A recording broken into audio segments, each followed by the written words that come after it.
Body weight, 140 pounds. This is the strangest tale, and I've got a few. At the time, I was an inveterate pothead, a veteran of hallucinogens, and well acquainted with nearly every opiate you could name. If it wasn't some new designer drug cooked up in a lab, chances were I'd tried it. No prescriptions, no weird herbal supplements, just me, my substances, and what I considered an alert and happy mind. So begins the tale. R was an acquaintance of mine, a dealer, the kind of guy who could get you anything, the kind of guy who always had something new in his pocket. That morning before first bell, he asked me if I wanted to get high. Of course I did. RM, and I found a quiet spot and lit up. The weed was harsh, green, bottom of the barrel stuff. Nothing to write home about, except it wasn't weed at all. Later, after he'd burned himself out, after he'd checked himself into a psychiatric hospital, we learned the truth.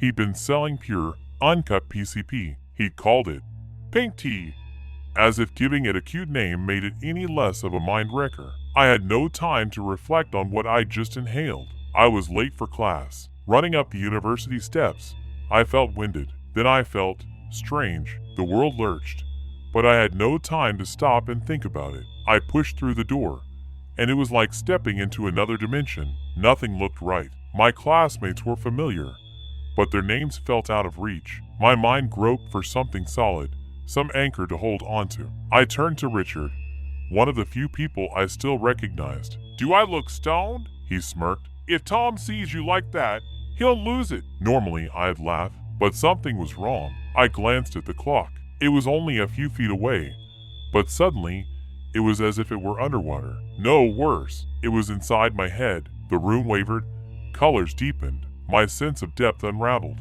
Time stuttered and stretched. It had only been 5 minutes since I left R&M, but I was already lost in some cosmic slipstream. The universe shrank to the size of a droplet of water, and I was floating in it. Or maybe I was the droplet. Maybe I had always been the droplet. Everything curved inward, and I couldn't tell where I ended and the world began. It wasn't like any high I'd ever known. I had no reference point, no way to claw myself back. And then, "Here, pass these around." The professor handed out pop rocks. I don't know why. I never asked. But I took a handful and, with a hand that looked like it belonged to someone else, put them in my mouth. The candy burst. Fireworks exploded inside my skull. My brain howled. The sound filled every cell in my body, expanding, crashing, roaring. I leaped from my seat and ran. Outside. I had to be outside. The moment I hit the open air, the paranoia eased. Just a fraction. But nothing was right. My vision rippled. Wherever I looked, things bent, warped, melted into one another. The clock, the people, the trees, it was all the same. Time had no meaning. I tried to check my pulse, but my movements slowed to a crawl. Everything felt wrong. My thoughts turned dark, circling the drain. What if I never come back from this? What if this is just my life now? The spiral threatened to pull me under, and then, just as suddenly as it had begun, the bubble started to burst. The world crept back into focus. I wasn't normal yet, but I was getting there. I asked a student what time it was. 10:30, 2 hours. I had been trapped inside that fractured nightmare for 2 full hours. Eventually, I came down. No lingering aftershocks, no headache, just a lingering question. What the hell had I smoked? I found R a few hours later, cornered him, demanded an answer. He just laughed and pulled me aside and told me the truth. R had laced that garbage weed with PCP. I turned back to R furious. He denied it. Then he promised never to do it again. I never spoke to him after that. He dropped out, checked into the psych ward, lost himself to the same drug he had so generously shared. Was it really PCP? I'll never know for sure. But whatever it was, it dragged me somewhere I never want to go again. Final thoughts. There was no insight, no revelation, no cosmic truth at the end of that tunnel. Just confusion, terror, and the long, slow crawl back to reality. Had I known what I was getting into, maybe it would have been different. Maybe, but some doors aren't meant to be opened. I've done my fair share of heavy drugs. Acid, DXM, opiates, you name it. I've handled it. I can drop 10 hits of LSD without breaking a sweat. Ride the chaos without a whisper of paranoia. So when the chance came to try PCP, I figured, why not? I wanted to see what all the fuss was about. Did I plan on mixing it with meth? Not exactly, but the guy who had the PCP was tweaking hard, and he swore up and down that it was safe, said he'd done it 100 times.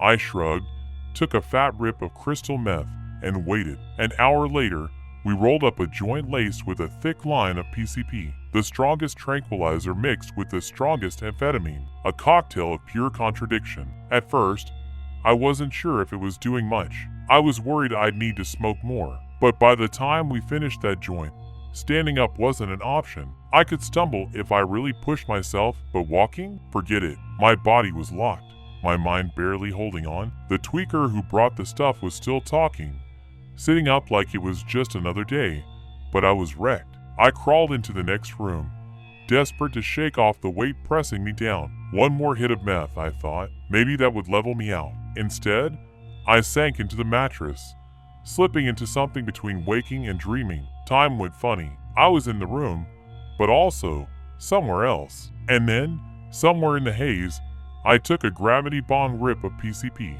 That was it. My body gave up. I spent the rest of the night sprawled on a couch, vision blurred, limbs refusing to obey. It felt like a 12-ounce DXM trip, like my body was dissolving into the floor. 5 hours in, the tweaker claimed he was sober, totally back to baseline. I wasn't even close. I couldn't walk, let alone think about coming down. The next day, I lit up a bowl, thinking I'd shake the last of it off. Big mistake. The moment I inhaled, I was back in it.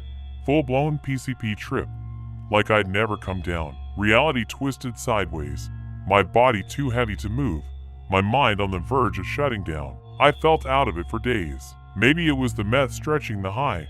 Maybe it was just that powerful. Either way, if I ever do PCP again, I'll clear 3 or 4 days to recover. If I smoked it on a Friday night, I don't know if I'd be normal by Monday. I know PCP has a reputation for making people violent, but I couldn't even lift a finger, let alone go crazy. And I'm no lightweight. I can take 10 strips of acid and function, but this was something else entirely.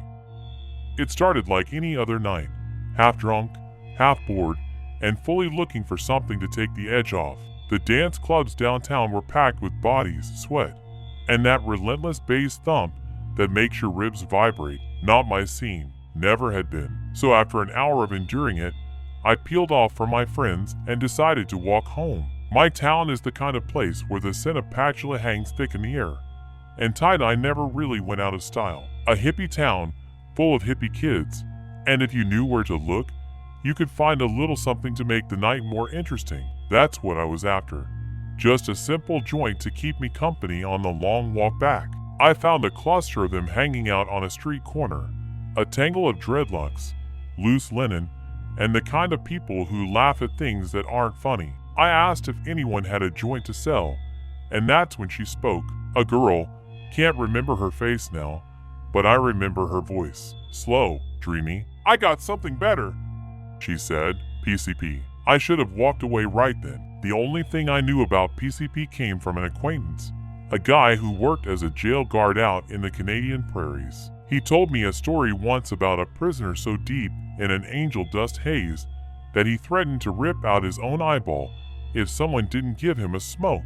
Nobody gave him one. You can guess how that ended. But I bought the dose anyway, cheap enough that it felt like a bargain. Stupid mistake number 1. I walked a few blocks, looking for a quiet place to take it. Found myself in a 19th century graveyard, where the headstones leaned with the weight of time. The place had a kind of eerie calm that felt right. I settled down against a weathered tombstone, pulled out the baggie, and realized I had no papers, no way to roll it. So I did the next thing that came to mind.